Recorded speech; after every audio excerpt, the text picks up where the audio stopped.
امام غزالی رحمۃ اللہ تعالی علیہ فرماتے ہیں غریب کی یہ کمی ہوتی ہے کہ وہ خودداری چھوڑ دیتا ہے، ہاتھ پھیلانا آسان سمجھ لیتا ہے، یہ غریب کی کمی ہوتی ہے۔ غریب خوددار رہے تو اللہ اسے عزت عطا کرتا ہے۔ آپ فرمایا کرتے امیر میں تکبر آتا ہے، امیر خوشامد کو پسند کرنے لگ جاتا ہے، اس طرح بہت سارے کام کرنے کے باوجود بھی نیکی نہیں حاصل کر پاتا۔ فرماتے ہیں جاہل جو ہوتا ہے نا، جاہل، اس میں یہ کمی رہتی ہے کہ وہ اپنی جہالت کی وجہ سے بہت سارے لوگوں کو برا سمجھتا ہے۔ اور آپ فرماتے ہیں عالم، صوفی اور درویش میں یہ کمی ہوتی ہے کہ وہ کئی دفعہ اپنے آپ کو دوسروں سے بڑا سمجھنے لگ جاتا ہے، اس میں بھی کمی آ جاتی ہے۔ کئی میری طرح کے لوگ باہر کھڑے ہو کے انتظار کر رہے ہوتے ہیں کہ نعرہ لگے گا تو محفل میں جائیں گے۔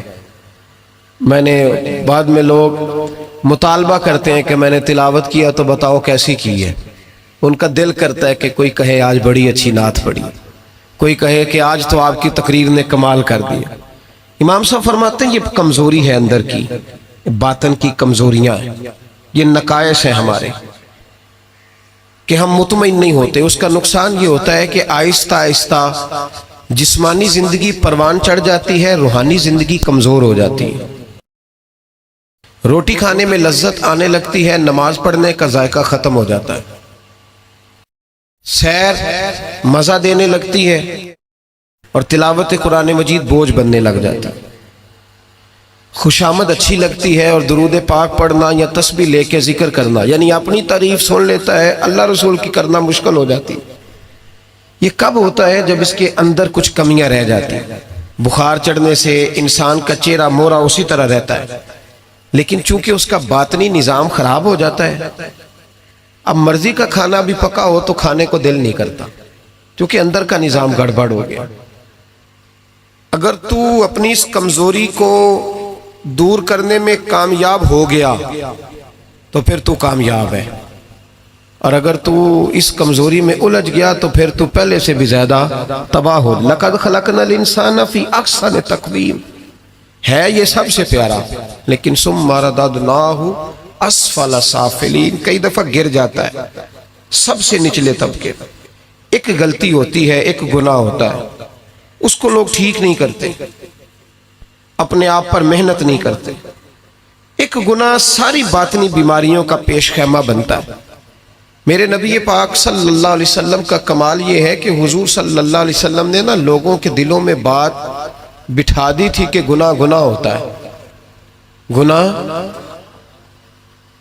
آج کا سب سے بڑا مسئلہ یہ ہے کہ لوگ گناہ گار ہو کے بھی اپنے آپ کو گناہ گار ماننے کو تیار نہیں، تسلیم نہیں کرتے۔ پتہ ہے میں متکبر ہوں، پتہ ہے جو آدمی کہتا ہے نا فلاں نے مجھے سلوٹ نہیں کیا، اصل میں وہ خود متکبر ہوتا ہے، لیکن وہ سامنے والے پہ الزام لگا رہا ہے دیکھو جی مجھے ہی سلوٹ نہیں کیا۔ تو بھئی آپ کون ہوتے ہیں پہلے بتائیں نا؟ جو آپ نے بات کر دی کہ مجھے سلوٹ نہیں ہوا تو یہ آپ نے سامنے والے پر اعتراض کیا کہ وہ متکبر ہے۔ تو دراصل مسئلہ کیا ہے؟ دراصل بات یہ ہے کہ آپ کے اندر روگ ہے۔ وہ جو آپ کہتے ہیں نا وہ فلانا دیکھو جی پتہ نہیں کیا سیاست کی ہے، چمک گیا ہے، تو آپ ماننے کو کیوں نہیں تیار کہ آپ جالس ہیں اس سے؟ کیوں نہیں مان لیتے کہ حسد ہے؟ کیوں نہیں مان لیتے کہ اللہ کا فضل اگر اس پہ ہوا ہے تو آپ کی طبیعت مان نہیں رہی؟ کیوں نہیں مان لیتے؟ یہ ہوتا ہے، یہ جو باطن کا روگ ہے اسی کو صوفیہ طریقت کہتے ہیں، تزکیہ نفس کہتے ہیں، تصفیہ باطن کہتے ہیں۔ اسی کے لیے لوگ کسی اللہ والے کے پاس جاتے تھے، اسی کے لیے اپنے آپ کو پیش کرتے تھے، اسی کے لیے کسی خانقاہ کی مسجد میں جھاڑو دیتے تھے، اسی کے لیے کسی اللہ کے ولی کے جوتے اٹھاتے تھے، اسی کام کے لیے وہ لوگ کہیں جایا کرتے تھے کہ جو روگ ہے نا اندر کا، ہم لوگ گناہ کو گناہ نہیں سمجھتے۔ میرے محبوب نے احساس پیدا کیا گناہوں کا۔ میں جمعے میں کہہ رہا تھا کہ حضرت عمر فاروق رضی اللہ تعالیٰ عنہ نے جو بڑا انقلاب برپا کیا نا، وہ اس لیے نہیں کیا کہ آپ کی فوجی طاقت بڑی مضبوط تھی، وہ اس لیے نہیں ہو گیا، حالانکہ مضبوط تھی وہ بھی، اس لیے نہیں کیا کہ آپ بڑے بہترین سیاستدان تھے، آپ کو تدبیر بڑی عمدہ آتی تھی، یہ ساری باتیں ٹھیک تھی، لیکن حضرت عمر نے انقلاب اس لیے برپا کیا کہ ان کی روحانی زندگی بڑی مضبوط تھی۔ اور اللہ قرآن مجید میں فرماتا ہے یا ایھا الذین آمنوا ان تتقوا اللہ یجعل لکم فرقان، ایمان والو اگر تم مجھ سے ڈرو گے تو میں تمہیں بصیرت کی روشنی عطا کروں گا، میں تمہیں شعور کی دولت دوں گا، تمہیں حق اور باطل میں صحیح فیصلے کی تمیز عطا کر دوں گا۔ دیکھیں کون سا انعام قرآن نے بیان، دیکھیں نا دنیا میں خوش نصیب بندہ وہ ہے جس کے فیصلے صحیح ہوتے، جس کے فیصلے۔ تو ان تتقوا اللہ یجعل لکم فرقان، یہ سورہ انفال کی آیت نمبر 29 ہے، کبھی پڑھیے گا، قرآن مجید کی آیات بڑا مزہ دیتی ہیں۔ فرمایا اگر تم مجھ سے ڈرو گے تو میں تمہیں بصیرت کی روشنی دوں گا، باطن کا نور دوں گا، پھر تمہاری سادی باتیں بھی بڑے بڑے انقلاب پیدا کر جائیں گی، پھر تمہارے لب و لہجے کی سادگی بھی بڑا کچھ کر جائے گی، لیکن شرط یہ ہے کہ ان تتقوا اللہ، تعلق بندوں سے نہ رکھنا، تعلق اللہ سے رکھنا، اللہ سے ڈرنا۔ وَيُكَفِّرْ عَنْكُمْ سَيِّئَاتِكُمْ وَيَغْفِرْ لَكُمْ، فرمایا میں تمہارے گناہ بھی معاف کر دوں گا اور تمہاری بخشش بھی فرما دوں گا۔ حضرت عمر فاروق نے نا ایک دن مچھلی کھانے کو دل چاہا۔ ہماری منصوبہ بندی ہوتی ہے جب لوگ جمعہ پڑھنے آتے ہیں تو گھر میں چھوٹا گوشت دے کے آتے ہیں، سخت گرمیوں میں بھی، کہتے ہیں میرے آنے تک نے اس کو پکا دینا۔ تو بہو بیچاری اگر کبھی نمک زیادہ ڈال لینا تو ابھی حاجی صاحب جو نماز پڑھ کے آئے ہیں تازی، وہ آتے ہی فوراً کہتے ہیں اپنے بیٹے سے کہ اتنا بھی نہیں تو نے اس کو سکھایا کہ میرے ابا نے خود تجھے گوشت لا کے دیا ہے۔ ایک جیتی جاگتی خاتون، ایک مسلمان جس کو بیٹی بنا کے لایا ہے، اس کی انسلٹ کر دی جاتی، توہین ہو جاتی، اور اس کے باوجود وہ حاجی صاحب ناراض ہوتے ہیں۔ پتہ ہی کوئی نہیں میں مطلب ماں بدولت میں حاجی بھی ہوں، نمازی بھی ہوں، سیٹ بھی ہوں، چودھری بھی ہوں، نواب بھی ہوں، اور میرا گوشت خراب کر دیا۔ یہ ہماری خواہشات نفس نے بڑے لوگ کچل دیے، وہ لوگ اپنی غلطی کو غلطی سمجھتے۔ حضرت عمر کبھی کوئی خواہش نہیں کی، مچھلی کھانے کو دل چاہا تو آپ کے غلام کا نام یرکا تھا۔ کچھ غلام بڑے وفادار ہوتے ہیں، وہ بیٹوں سے بھی پیارے ہو جاتے ہیں۔ حضرت مولا علی کے غلام تھے کمبر۔ ایک دن کمبر نے کہا حضور آپ نے کبھی خوش ہو کے بتایا نہیں کہ آپ کتنے خوش ہیں؟ تو آپ فرمانے لگے میں تجھے خوش ہو کے بتاتا نہیں میں تجھ سے کتنا خوش ہوں، جب میں تجھ سے خوش ہوتا ہوں نا تو میں تیرے لیے اسی طرح دعا مانگتا ہوں جس طرح میں اپنے حسن اور حسین کے لیے دعا مانگتا ہوں۔ کچھ غلام بڑے پیارے ہوتے ہیں، وہ دعائیں کراتے نہیں، وہ دعائیں لے لیتے ہیں، ان سے دعائیں نکلتی ہیں۔ وہ فیکٹری میں ملازمت ڈیوٹی سمجھ کے نہیں کرتے، وہ اپنا گھر بنا لیتے ہیں، وہ وفادار ہوتے ہیں، وفادار۔ اور اصلاں نال جے نیکی کریے تو نسلاں تاک نہیں بھول دے ہوتے۔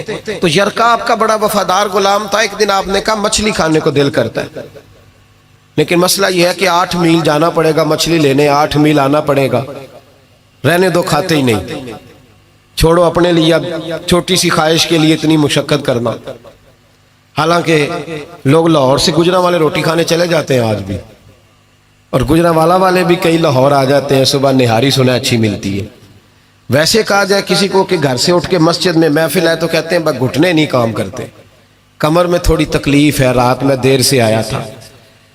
حضرت عمر نے کہا 8 میل جانا 8 میل آنا میری مچھلی کے لیے چھوڑو۔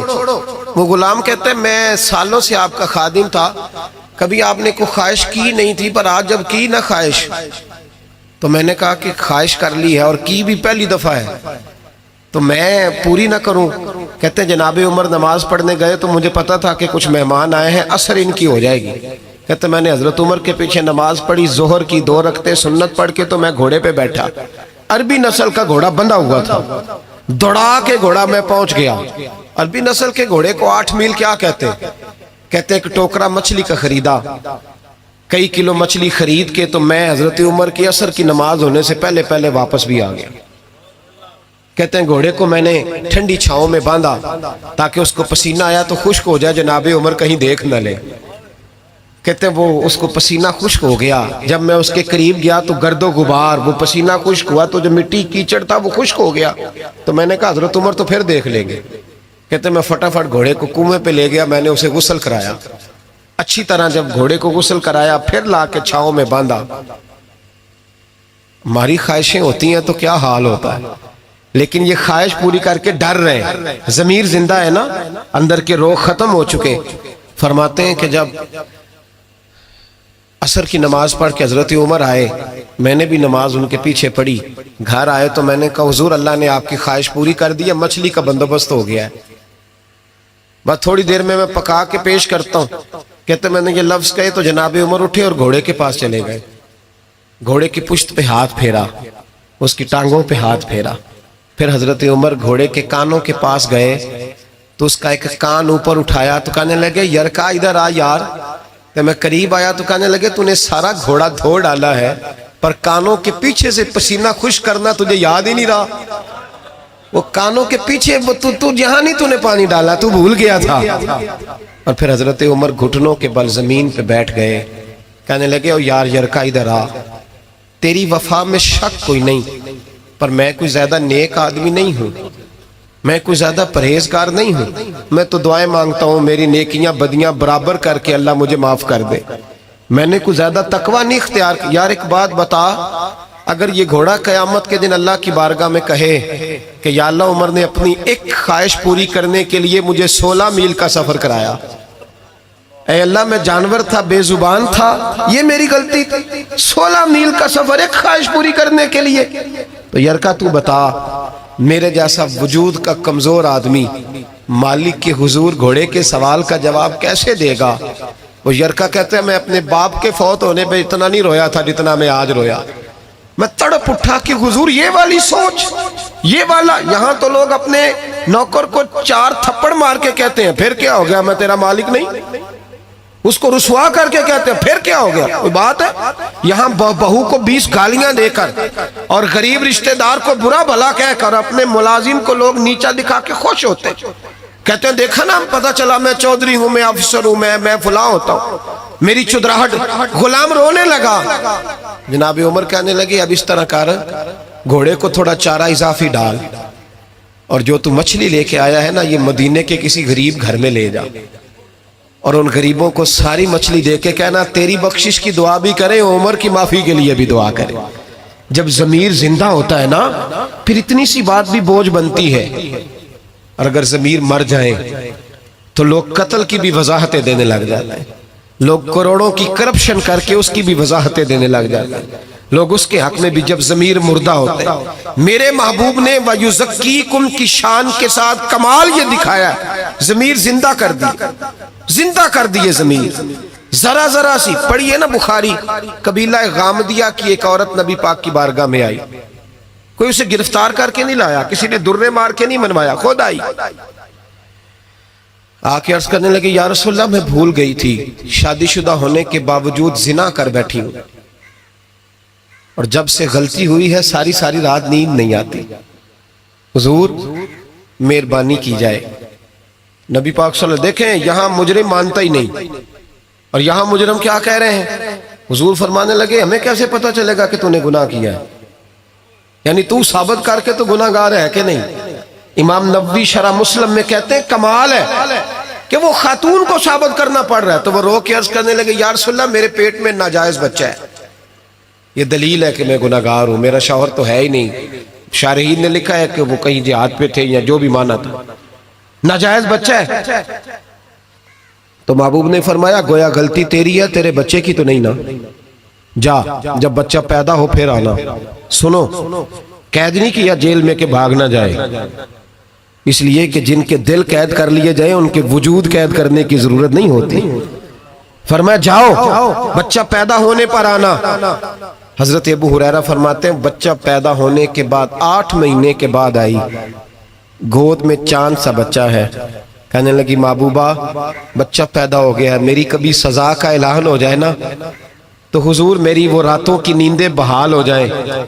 نبی پاک صلی اللہ علیہ وسلم نے فرمایا گویا غلطی تیری ہے، تیرے بیٹے کی تو نہیں نا، جا اسے دودھ پلا. جب یہ روٹی کھانے کے قابل ہوا تو دوبارہ آنا. قید نہیں کیا، 2 سپاہی نہیں ساتھ بھیجے. صحابہ کہتے ہیں پھر 2 سال کے بعد آئی، بچے کے ہاتھ میں روٹی کا لقمہ ہے. آ کے عرض کرنے لگی محبوبہ یہ روٹی کھانے لگ گیا ہے پر یا رسول اللہ میری نماز کی لذت چلی گئی.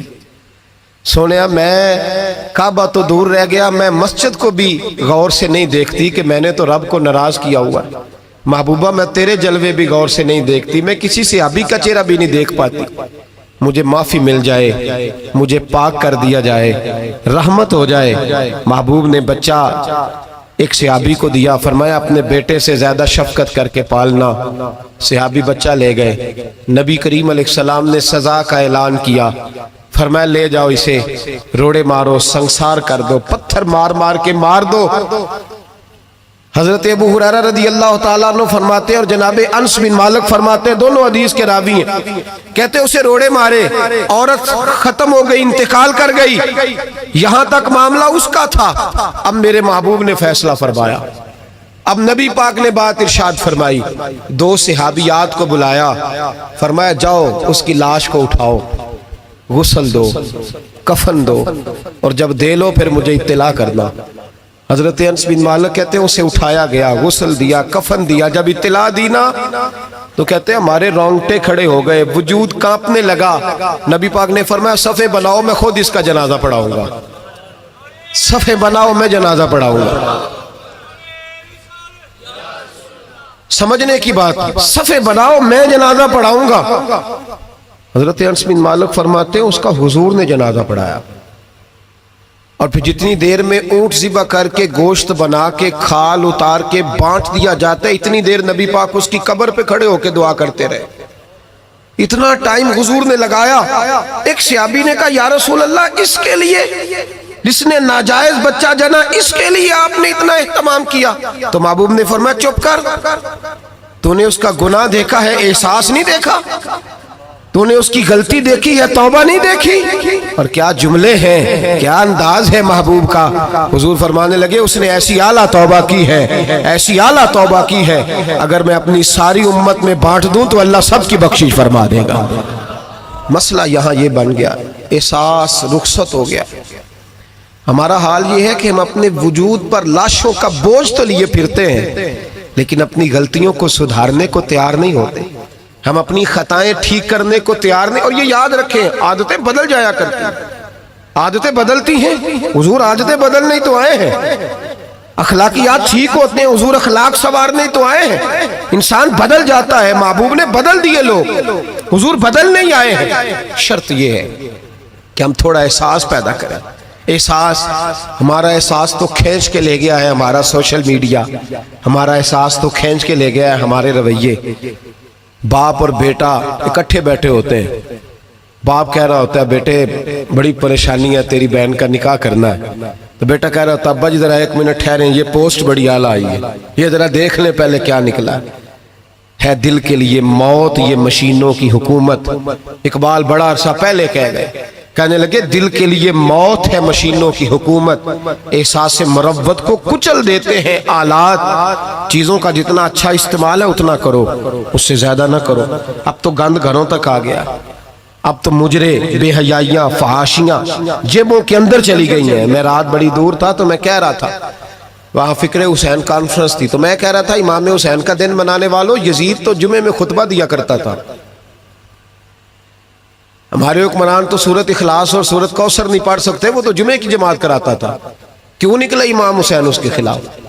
امام حسین کے سارے خطبے پڑھ کے دیکھ لے، امام حسین فرمایا کرتے تھے تارک نماز ہے، شرابی ہے، اور رنڈیوں کا ناچ دیکھتا ہے، اور جس میں یہ چیزیں پائی جائیں وہ مسلمانوں کا حکمران نہیں ہو سکتا۔ تو امام حسین نے تو فحاشی اور یعنی شراب کے خلاف اپنا 6 مہینے کے لیے اصغر سے لے کر 18 سال کے بیٹے شہید کرا دیے، اور میرے موبائل میں سارا گند بھرا ہوتا ہے، پھر بھی میں 10 محرم پہ 4 دیگیں اتار لیتا ہوں۔ ساری ساری رات بے حیائی دیکھنا، ساری ساری رات فانی، فحاشی اور عریانی کو فروغ دینا، اور 10 محرم آنا تو موٹے موٹے آنسو بھی گرانا کہ مجھے امام حسین سے پیار ہے، تو یہ ہم سے نہ رقم ہوں گے قصیدے یزید کے۔ ہم لوگ تو حسین کے سیرت نگار ہیں۔ دو رنگی چھوڑ کے یک رنگ ہو جا، سراسر موم ہو جا یا پھر سنگ ہو جا۔ ایک کام کر، سارا سال یزید کی فکر کو پرموٹ کرنا، سارا سال یزید کا سپورٹر ووٹر رہنا، بڑے شرابی کے بڑی فوٹو کے نیچے چھوٹی اپنی بھی لگوانا، اور 10 محرم کو دیگے پکا کے حسینی بننے کی ناکام کوشش کرنا، تو بھئی عام لوگوں کو تو دھوکہ دیا جا سکتا ہے، مصطفیٰ کریم کی آل کو نہیں دیا جا سکتا، ان کو نہیں دھوکے دیے جا سکتے۔ تو میرے عزیزو، ضمیر کی زندگی، باطن کی زندگی، وہ جو احساس پیدا ہوتا تھا کسی کو تھپڑ مار کے، وہ جو احساس حضرت محمد بن ابو بکر رضی اللہ تعالیٰ عنہ فرماتے ہیں، اس کو صاحب سبل الہدی والرشاد امام یوسف صالحی نے نقل فرمایا، کہتے ہیں کہ میں حضور کے ساتھ ایک جنگ پہ گیا تو واپس ہم آ رہے تھے تو اس جنگ میں بڑی فتح ہوئی، 5واں حصہ مال غنیمت کا ہم نے سرکار کی بارگاہ میں نذرانہ پیش کیا تو 80 اونٹ حضور کے حصے میں بھی آئے، اتنا نفع ملا۔ واپس آ رہے تھے تو ایک جگہ شام کا وقت ہو گیا، کچھ علاقہ اچھا ملا تو حضور نے فرمایا سفر آگے نہ کرو، یہیں پڑاؤ کر لو، پتہ نہیں آگے جا کے کوئی ایسی اچھی جگہ میسر آئے نہ آئے۔ حالانکہ حضور سارا کچھ جانتے ہیں، پر تعلیم امت کے لیے فرمایا یہی، کہتے خیمے لگ گئے، رک گئے، ایک ایک خیمے میں 2 2 4 4 آدمی۔ فرماتے میرے خیمے میں حضرت محمد بن ابو بکر جناب ابو بکر کے صاحبزادے تو میرے خیمے میں جو صحابی تھے نا وہ بڑے موٹے تازے تھے، بڑے وجود ان کا، بسطۃ فی العلم والجسم، موٹے تگڑے۔ مغرب کی نماز پڑھنے ہم حضور علیہ السلام کی بارگاہ عالی مرتبت میں حاضر ہوئے، حضور کے پیچھے نماز پڑھی اقتداء میں۔ کہتے نماز مکمل کر کے نا تو صحابی کا دل کیا میں دست بوسی کروں۔ اس زمانے میں لوگ لکڑی کے جوتے پہنتے تھے، کھڑاؤں کہا جاتا تھا۔ حضور کے قدمین شریفین پر نالین مقدس نہیں تھے اور حضور کا وجود نا بڑا نازک تھا۔ صحابہ کہتے ہیں جب دست مبارک میں ہاتھ ملاتے تھے تو حضور کا دست مبارک کستوری سے زیادہ خوشبو والا ہوتا تھا اور برف سے زیادہ ٹھنڈا ہوتا تھا۔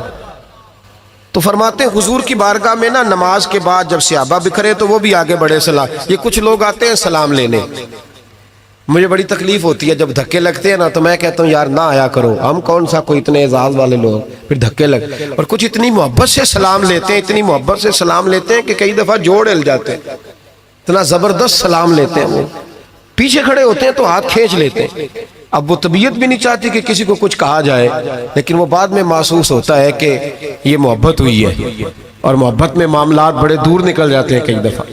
تو محبت تو اس کا نام ہے کہ محبوب کو آسانی کس بات میں ہے، محبوب کو آسانی کس بات میں ہے، محبت اس چیز کا نام، اس چیز کا نام نہیں کہ میں کیا خواہش کر رہا ہوں محبوب وہ والی کرے، نہ وہ راضی کس بات میں ہے، میں گڈی تے ہتھ ڈور سجن دے وہ جینج رکھے اونج رہنا ہے، واجب نہیں جے وچ شریعت مندہ خسم نو کہنا، بات تو یہ ہے کہ اس کو آسانی کس بات میں، عام دام برسرے مطلب۔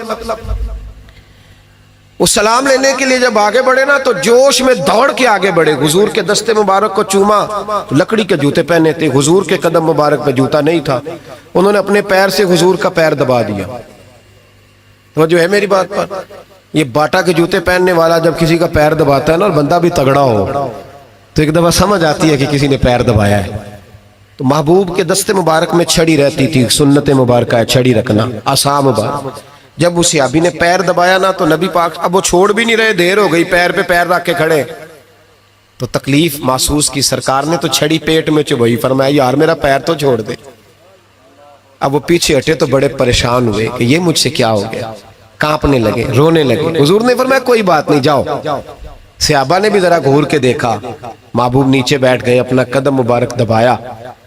حضرت محمد بن ابو بکر کہتے ہیں اپنے خیمے میں ہم لوگ چلے گئے، عشاء کی نماز بھی حضور کے پیچھے پڑھی، پر وہ صحابی ساری رات سو نہیں سکے، یار یہ مجھ سے کیا ہو گیا، گرا جو ان کی نگاہ سے وہ سنبھل نہیں سکتا، میں نے حضور کو تکلیف دی، محبوب کو تکلیف دی، کہتے وہ تڑپنے لگے، رونے لگے، یہ مجھ ساری رات۔ میں تسلی دیتا کہ یار وہ کوئی ایسی ویسی بات نہیں، اللہ نے ہمارے محبوب کو رحمت للعالمین بنایا، اور حضور جانتے ہیں کہ تو نے جان بوجھ کے ایسا نہیں کیا، لیکن وہ اندر کا جو ہے نا وہ ماحول وہ ان کو سونے نہیں دیتا۔ کہتے ہیں سحری کا وقت ہوا تہجد کا، تو سیدنا بلال حبشی آئے، خیمے کے باہر کھڑے ہو، کہنے لگے بندہ کدھر ہے جس نے کل مغرب کے وقت حضور کا پیر دبایا، کدھر ہے؟ کہتے ہیں اب تو وہ اور ڈرے اور کہنے لگے لگتا ہے میری مذمت میں قرآن آ گیا، محبوب کی غیر ارادی بے ادبی بھی اللہ کو پسند نہیں، کہا لگتا ہے آیتیں آ گئی ہیں، پتہ نہیں میرے بارے میں کیا حکم آیا ہوگا، آپ اپنے ابا سے کہہ کہ میری سفارش کرائیں گے، جناب صدیق اکبر سے کہیں گے، کہیں ایسا نہ ہو کہ میری دنیا بھی جائے اور آخرت بھی جائے۔ کہتے تڑپتے سسکتے در رسول پہ پہنچے، سحری کا وقت حضور تشریف فرما ہے، کہتے ہیں اب میں اور وہ منتظر تھے کہ کوئی ایسا حکم آئے گا پتہ نہیں کیا بنے گا، اور اس حکم کے معاملے میں پھر کہاں تک بات جائے گی۔ قربان جائے، جب حضور کے سامنے کھڑے ہوئے تو سارا کچھ جاننے والے محبوب نے اپنی امت کی تعلیم کے لیے فرمایا، بھائی عشاء کے بعد ہی تجھے بلانے کا ارادہ ہوا تھا، پھر خیال آیا کہ تو کہیں سویا ہوگا، سحری میں لوگ اٹھ جاتے ہیں تہجد کے لیے، اس لیے تجھے بلایا ہے۔ فرماتے ہیں اب انتظار تھا کہ وہ بڑی بات آئے، ڈر رہے تھے، لیکن قربان جائے نبی پاک نے پیر دبانے کا ذکر ہی نہیں فرمایا۔ حضور فرمانے لگے بلایا اس لیے ہے کہ کل شام میں نے تیرے پیٹ میں چھڑی چبھو دی تھی، تجھے تکلیف ہوئی ہوگی تو اللہ کی رضا کے لیے معاف نہیں کر دیتا۔ جناب محمد بن ابو بکر کہتے ہیں پہلے تو وہ اکیلا روتا تھا، اب ہم سب نے رونا شروع کر دیا۔ حضور آپ کیا فرمانے؟ کہنے لگے نہیں یار، بیچارے کا پیٹ بڑا ہے، میں نے چھڑی چبھو دی، اس کو تکلیف ہوئی ہوگی۔ اور کیا لفظ ہے حدیث میں، محبوب فرمانے لگے میں ساری رات سو نہیں سکا، اس کا وہ درد۔ او بھائی تو اپنے ابا کو سخت بات کہہ کے آ کے بیڈ پہ آرام سے سو جاتا، تو اپنی اماں کو سخت جملہ کہہ کے وہ تڑپتی رہتی ہے، اسے وہ ساری راتیں یاد آتی ہیں جو اس نے بیٹے کے لیے بیدار رہ کے گزاری ہوتی، تو ایک فکرہ کہہ کے تو سوچتا ہی نہیں، کہنے والے تو کہہ ہی دیتے ہیں، یہ سننے والے ہیں جو کمال کرتے ہیں، تو نے خیال ہی نہیں کیا۔ بابو فرمانے لگے سو نہیں پایا، چل اللہ کی رضا کے لیے معاف کر دے۔ تو کہنے لگے حضور وہ تو میں نے پیر دبایا تھا، اس لیے آپ نے مجھے چھڑی چبھوئی، آپ کیا کہہ رہے ہیں؟ تو محبوب فرمانے دیکھیں وضاحت دیکھیں، محبوب فرمانے لگے تو نے تو ان دیکھے پیر دبایا تھا، میں تو دیکھ رہا تھا، مجھے نہیں چھڑی چبھونی چاہیے تھی، چل تو کہہ میں نے معاف کیا۔ تو عرض کرنے لگے حضور جس طرح آپ راضی ہیں میں بھی اسی طرح ہی راضی ہوں۔ محبوب فرمانے لگے تو راضی ہے پر میں نہیں ابھی راضی۔ حضور آپ کیسے راضی ہوتے ہیں؟ فرمایا جی 80 اونٹ میرے حصے میں آئے ہیں، اگر تو سارے تحفے میں قبول کرے تو میں راضی ہو جاؤں گا، تحفے میں رکھ لے سارے۔ کون دیتا ہے دینے کو، فاضل بریلوی کا انداز میں ذرا دیکھیے، کون دیتا ہے دینے کو، اس کا پنجابی ترجمہ ہے کہ کون دیتا ہے، دینا استے جگرا چاہیے، کون دیتا ہے دینے کو، منہ چاہیے دینے والا ہے سچا ہمارا۔ اور پھر کہتے ہیں مانگیں گے مانگے جائیں گے اور منہ مانگی پائیں گے، ہم مانگیں گے مانگے جائیں گے اور منہ، یعنی جو مانگیں گے نا منہ مانگی ملے گی حضور کے دروازے سے، مانگیں گے مانگے جائیں گے منہ مانگی پائیں گے، سرکار میں نہ لا ہے نہ حاجت اگر کی ہے۔ تو حضور نے فرمایا 80 اونٹ رکھ لے میں راضی ہو جاؤں گا۔ کہتے ہیں جب حضور نے کہا راضی تب ہوں گا، شرط لگائی تو 80 اونٹ وصول کیے انہوں نے۔ کہتے ہیں واپس خیمے میں آ رہے تھے تو میں اس کو دیکھ کے مسکرا رہا تھا، میں نے کہا اپنے نصیبوں پہ ناز کر، اللہ نے کیسا رسول عطا فرمایا ہے، پیر بھی تو نے دبایا ہے، معذرت بھی بظاہر محبوب علیہ السلام نے کی ہے، اور 80 اونٹ بھی تجھے تحفے میں مل گئے۔ یہ رنگ اگر ملتا ہے تو محمد عربی کے دروازے سے ملتا ہے۔ تو میرے نبی کریم اللہ آپ کو جزا۔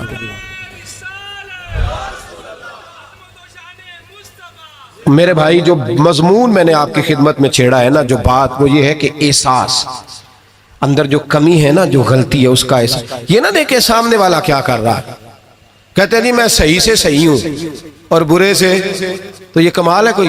صحیح سے تو سارے صحیح ہوتے ہیں، اچھے سے تو جی بندہ اچھا ہے نا۔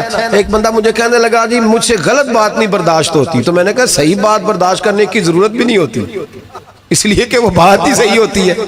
مجھ سے غلط بات برداشت تو پھر مثلا برداشت پھر کیا ہوتا ہے؟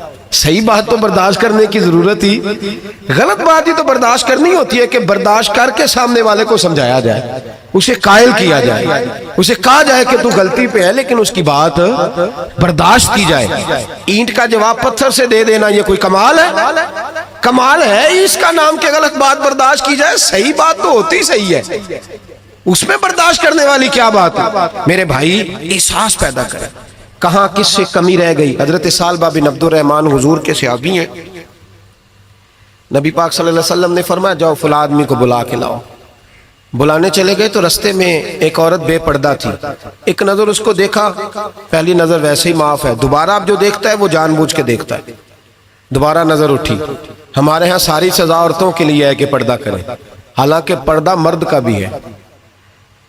جی گھورنے لگ گئے آپ مجھے، پردہ جس طرح عورتوں کو حکم ہے نا کہ نظریں نیچی رکھو، اسی طرح مردوں کو بھی حکم ہے کہ تم بھی اپنی نظریں، اگر عورت سامنے بے پردہ آ جائے گی تو مرد یہ نہیں کہے گا وہ کھوئے پردہ ہی نہیں کر دی، اب وہ کیا کرے گا؟ بولے تو پھر مردوں کا بھی پردہ ہوا کہ نہ ہوا؟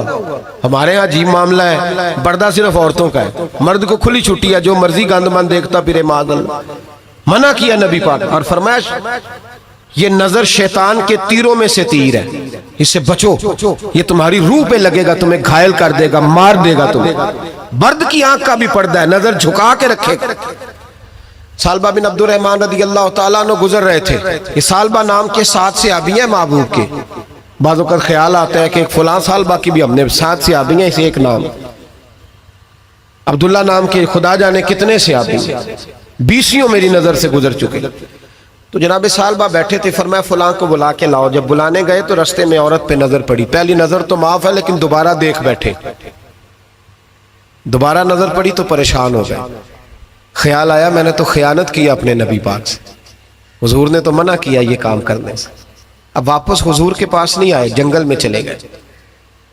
ابن قدامہ نے کتاب التوابین میں اس روایت کو لکھا ہے، کہتے ہیں 40 دن وہ پہاڑوں میں روتے رہے کہ یا اللہ مجھ سے غلطی ہو گئی۔ کتنے دن؟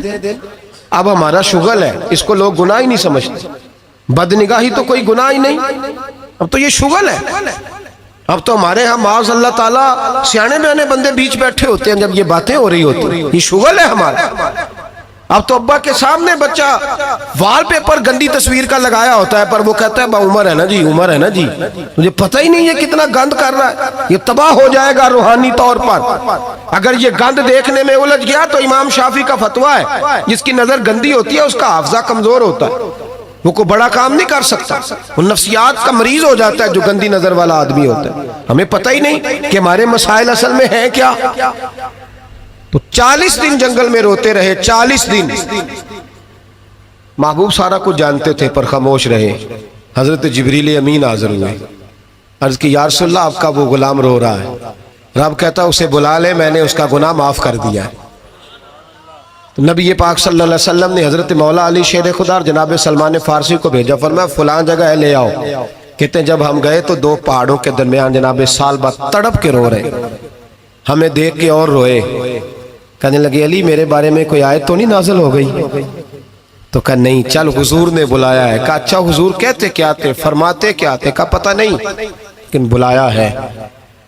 کہتے جب ہمارے ساتھ چلنے لگے، مسجد نبوی قریب آئی تو کہنے لگے علی بہت بڑا گناہ کر بیٹھا ہوں، نظریں میلی ہو گئی، وضو نہیں آنکھوں کا، مجھے ڈائریکٹ نہ لے کے جاؤ حضور کے پاس، جب نبی پاک نماز کی نیت باندھ لینا پھر میں جاؤں گا، میں پیچھے کھڑا ہو جاؤں گا حضور کے، میری طبیعت میں حوصلہ نہیں۔ یہاں تو پتہ نہیں میں کس طرح عشق رسول کا دعویٰ کرتا ہوں منبر پر بیٹھ کر، اور ہماری یہ میلاد آئے گا تو محفل میلاد میں اس طرح کے دعوے ہوں گے اسٹیج پر کہ علمان والحفیظ، پتہ نہیں کیا کیا لوگ کہہ دیں گے، پتہ نہیں ہم کیا ہے، پر ہم کیا کہہ رہے ہیں، من آنم کے من دانم، پتہ ہی نہیں، اور کتنا بڑا دعویٰ کر دیا۔ کہ میرے اندر طاقت نہیں سامنا کرنے۔ مولا علی فرماتے ہیں جب حضور نے مغرب کی نماز کی نیت باندھی تو انہوں نے بھی پیچھے نیت باندھ لی۔ اتفاق کی بات یہ کہ حضور نے پہلی رکعت میں سورہ انفطار پڑھنی شروع کر دی، اذا السماء انفطرت وَإِذَا الْكَوَاكِبُ انْتَصَرَتْ وَإِذَا الْبِحَارُ فُجِّرَتْ۔ کہتے ہیں جب محبوبی سائد پہ پہنچے نا کہ یا ایھا الانسان ما غرک بربک الکریم، اے انسان تجھے کس چیز نے دھوکے میں ڈال دیا، حالانکہ تیرا رب تو بڑا ہی کرم کرنے والا ہے، تو کس طرح کسی اور کے دھوکے میں، بربک الکریم، اور ضمیر واحد ہے، میں تفسیر پہ نہیں جاتا، کہا تیرا اپنا رب، بربکا تیرا اپنا رب، تیرا رب تو بڑا کریم ہے، تو پھر بھی کہیں اور چلا گیا۔ جب یہ آیت سنی تو پیچھے چیخ ماری، بے ہوش ہو کے گر گئے، گھر والے گھر لے گئے، نماز مکمل ہوئی تو حضور نے فرمایا کیا ہوا؟ عرض کی حضور وہ تو رو پڑے تھے، گھر لے گئے، محبوب پیچھے گئے تو بے سدھ پڑے، تیز بخار ہو گیا۔ نبی کریم سرہانے بیٹھے اور ان کی گردن کو اٹھا کر سر کو گود میں رکھا، اور جب بالوں میں دستے مبارک پھیرا تو آنکھیں کھول دی، اور جھٹ سے اپنا سر زمین پہ رکھ کے کہنے لگے حضور میں اس قابل نہیں کہ آپ کی گود میں میرا سارا ہے، اس قابل نہیں، بڑا مجرم۔ تو محبوب نے فرمایا تجھے مبارک ہو، رب نے تجھے معاف کر دیا ہے، اللہ بھی راضی ہے، میں بھی راضی ہے۔ اب حضور کے قدموں کے قریب آئے تو کہنے لگے حضور آپ راضی ہیں؟ کہا راضی ہوں۔ فرمایا پھر میرے لیے دعا کریں، اللہ اسی رضا میں مجھے قبول کر لے۔ بس یہ بات ہوئی تھی، انہوں نے کلمہ پڑھا تو روح پرواز کر گئی۔ پرواز میرے بھائی احساس پیدا کر، یاد رکھیں اگر روحانی زندگی صحیح نہیں نہ ہوگی، یاد رکھ لیں کسی کا کوئی نقصان نہیں، سارے سکون سے سو جائیں گے، آپ نہیں سو پائیں گے۔ اگر آپ کے ضمیر پہ بوجھ رہیں گے نا تو سارے لوگ رمضان میں 4 قرآن پاک ختم کریں گے، آپ 10 پارے بھی نہیں پڑھ پائیں گے۔ اگر آپ اپنے آپ کو صحیح نہیں کریں گے، روحانی زندگی بحال نہیں ہوگی، تو یاد رکھنا بڑا اپنا آپ سارا کچھ سجا کے ظاہراً بڑے پرہیزگار بن کے بھی اپنے ضمیر کی عدالت میں فیصلہ اپنے حق میں نہیں کرا پائیں گے۔ تجوریوں سے مال بھرا ہوا ہوگا لیکن گھر میں سکون نام کی چیز ڈھونڈنے سے نہیں ملے گی، اس لیے کہ الا بذکر اللہ تطمئن القلوب، اللہ کی ذات سے جڑ جانے سے دل کو سکون ہوتا ہے۔ کیا بہت بڑی سزا نہیں مالک کی کہ انسان سارا کچھ کرے، فارغ ٹائم ہو تو وہ ٹی وی دیکھے؟ کیا بہت بڑی سزا نہیں کہ 3 مہینے کی چھٹیاں بھی اسے ہوں لیکن وہ 1 سپارہ قرآن پاک نہ پڑھ سکے؟ وہ گپے مارنے بیٹھے تو 6 گھنٹے لگا دے اور تسبیح دی جائے تو 10 منٹ میں بس ہو جائے، درود پڑھا ہی نہ جائے، یہ سزا نہیں؟ کیا یہ کم سزا ہے کہ وہ دنیا دراز پہ گھوم آئے لیکن مسجد میں جائے تو اسے کچھ بنے؟ کیا سزا نہیں؟ اللہ سے معافی مانگے، مل کے اس کے حضور استغفار کریں، باطن کی زندگی آباد کرنے کی کوشش کریں، چھوڑ دیں بن کے بیٹھنا، آگے آگے بڑھنا، اپنے آپ کو شمار کرنا۔ ہم تو میلاد کی جلسوں میں بھی بڑی کرسی تلاش کرتے ہیں، ہم تو دینی محفلوں میں بھی کوشش کرتے ہیں کوئی ہمارا نام لے کے، صحیح نام لے کے پکارے۔ کوئی میں میاں چنو میں تھا کل مغرب میں، تو ایک صاحب کہنے لگے ولی کامل، میں نے بعد میں ان سے کہا کہ آپ کو پتہ ہے میں کیا ہوں؟ اتنا بڑا دعویٰ میرے حق میں آئندہ نہ آپ کریں، اور مت سمجھے کہ آپ تھوڑے اچھے برے جملے استعمال کریں گے تو میں خوش ہوں گا۔ میں جو ہوں نا میں اس کے اندر بڑا مطمئن ہوں، میں اسے آگے نہیں بڑھنا چاہتا۔ پتہ سارا ہے سردار نو کیتیاں دا، پتہ سارا ہے سردار نو کیتیاں دا، ایدہ پردہ چپایا ہی تیرا پلا ہو سی۔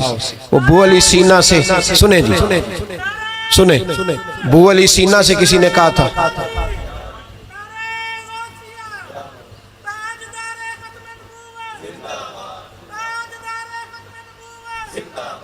اب ان کی اس بات پر اور اس عمل پر ایک شعر سن لے میاں محمد بخش صاحب کا۔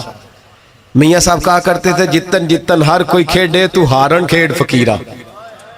جتن جتن یہ تو ساری دنیا کرتی ہے نا کہ میں جیتنے جا رہا ہوں، کہتے ہیں جتن جتن ہر کوئی کھیڑے، جتن جتن ہر کوئی کھیڑے تو ہارن کھیڑ فقیرہ، جتن دا مل کوڈی پہندائی ہارن دا مل ہیرا، جتن دا مول کوڈی۔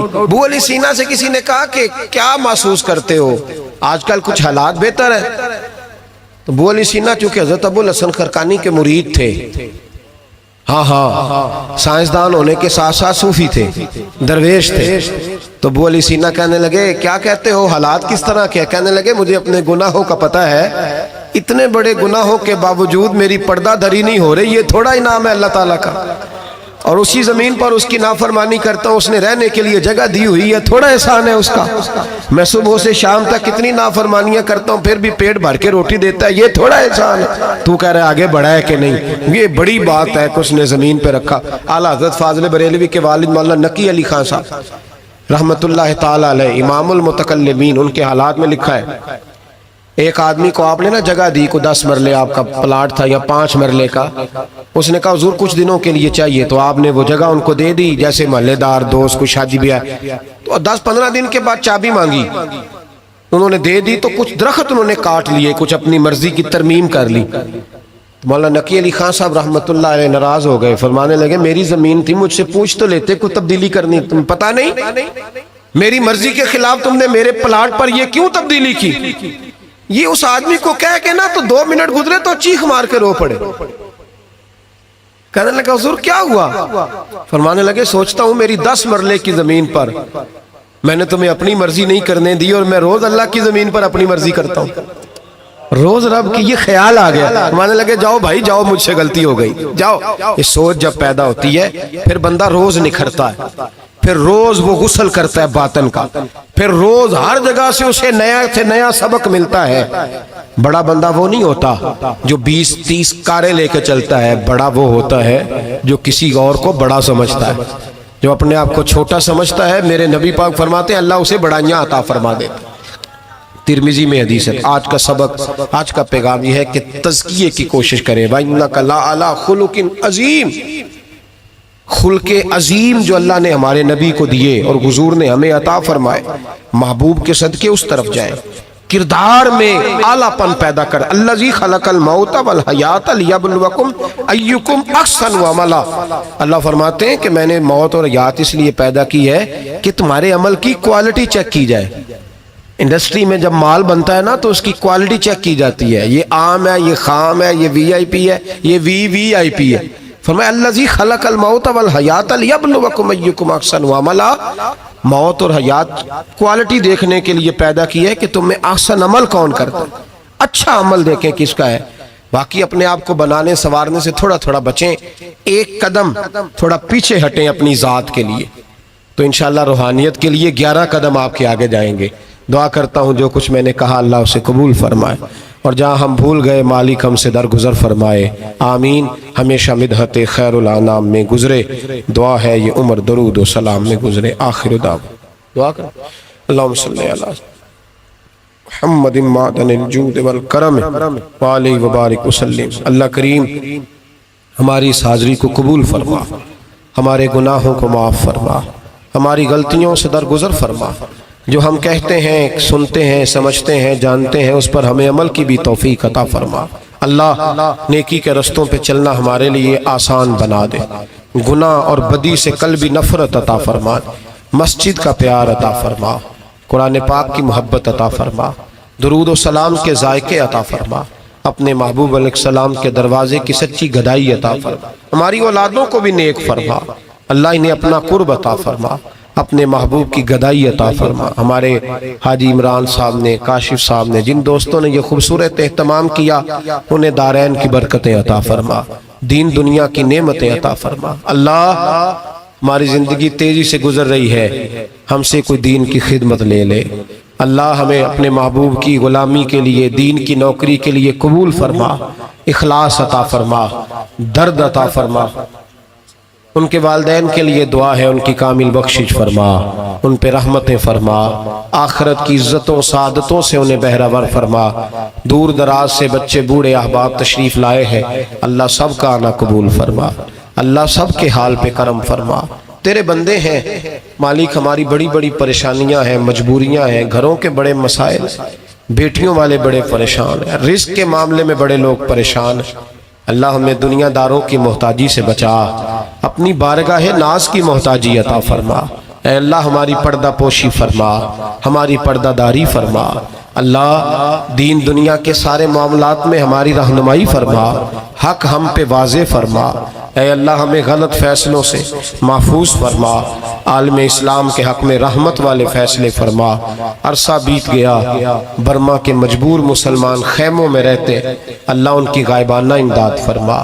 کشمیر اور فلسطین کے مظلوموں کو سالوں بیتنے کے ہیں، اے اللہ ان کی مدد فرما۔ پاکستان کو اسلام کا قلعہ بنا، زندگی تقوی کے نور والی عطا فرما، موت کلمہ اسلام پہ نصیب فرما۔ اللہم رب اغفر وارحم وانت خیر الراحمین۔ ربنا اغفر لی ولوالدی وللمؤمنین یوم یقوم الحساب۔ وصلی اللہ تعالی علی حبیبہ سیدنا و مولانا محمد۔